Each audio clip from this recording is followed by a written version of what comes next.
Ayan, ito. Medyo pag-usapan natin naman yung feelings, yung damdamin, yung pananaw natin sa ating mga paikipagrelasyon.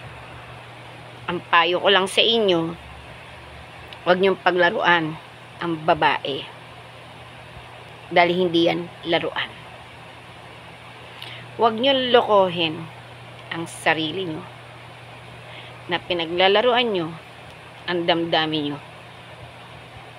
Ang babae, iniingatan, minamahal, at hindi ko sino-sino yung pinapasok mo. Okay ba? Ang babae, malinis yan. Kahit sabihin natin may nakaraan yan.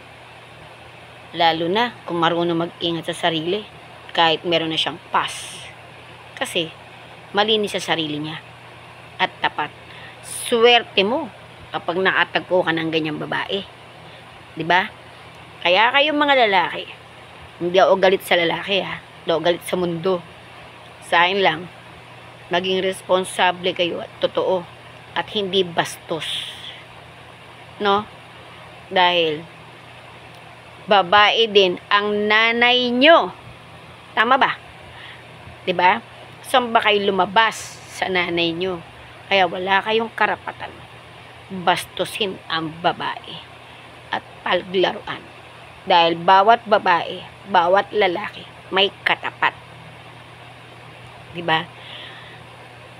Yan tinatawag na may soulmate. Hindi yung kung sino-sino ang papatulan mo, sino-sino yung maipaglandian ka. Hindi magandang ugali yan. Gawin mo banal ang katawan mo para maging maganda ka sa labas at sa loob. Dahil ang puso, busilak. Nakikita yan sa tunay na panlabas. Ganun.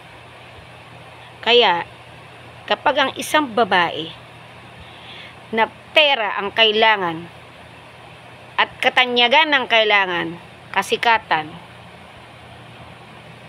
madaling pumatol yan. Bilis. Nagkandara pa yan. Hindi ko nilalahat babae ganun na. No offense sa mga gumagawang ganun. It's your choice. Choice mo yun.